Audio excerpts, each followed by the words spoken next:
Hi అండి, అందరికీ నమస్తే. రుచికరమైన వంకాయ ఉల్లికారం ఎలా చేయాలో మీకు చూపిస్తాను చూడండి. దీనికి కావాల్సిన అర కేజీ ఒకే సైజు ఉన్నటువంటి చక్కగా చిన్న వంకాయలు, ఒక 5 ఉల్లిగడ్డలు, రుచికి సరిపడా సాల్టు, అట్లాగే కారము, వెల్లిపాయలు, జీలకర్ర. ఎక్కువ మసాలా లేకుండా ఎలాంటి వాళ్ళైనా తినగలిగే చక్కటి రుచికరమైన ఉల్లికారం. అయితే ఫస్ట్ మిక్సీలోకి జీలకర్ర, ఉల్లిపాయలు, ఎల్లిపాయలు, అట్లాగే రుచికి సరిపడా కారం, చూసారు కదా. కొంచెం కారం ఎక్కువ తినేవాళ్ళు ఎక్కువ వేసుకోవచ్చు.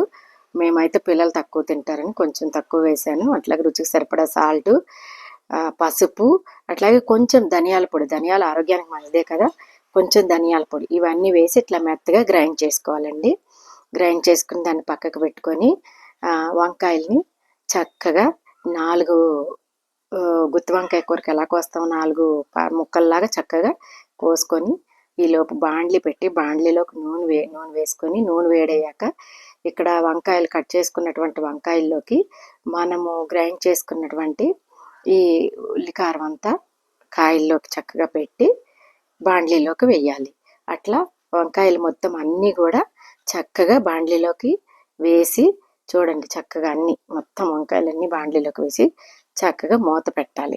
ఈ కూర ఎక్కువ కారం ఉండదు, ఘాటు ఉండదు. చపాతీలోకి కానీ రైస్లోకి కానీ చాలా బాగుంటుంది. చక్కగా ప్రతి ఒక్కరు ట్రై చేయండి. చాలా వేగం కూడా అయిపోతుంది. ఇక ఇట్లా మొత్తం అన్నీ పెట్టాక కాస్త మధ్యలో 1-2 సార్లు కలిపి మళ్ళీ మూత పెడతా ఉండాలి. ఇట్లా చూసారు కదా.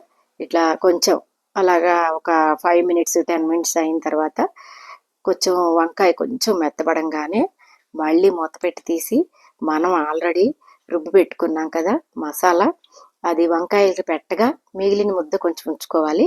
దాన్ని వాటిల్లో మిగతా వంకాయల్లో వేసేసి కొంచెం వాటర్ కూడా వేయాలండి. వేసేసి చక్కగా మూత పెట్టి మళ్ళీ ఒక 5 నిమిషాలు సిమ్లో చక్కగా మగ్గించుకోవాలండి. చూసారు కదా చక్కగా ఎంత చక్కగా ఉడికిపోయిందో. ఇట్లా చక్కగా ఉడికిపోయినటువంటి వంకాయ కూర చాలా బాగుంటుంది.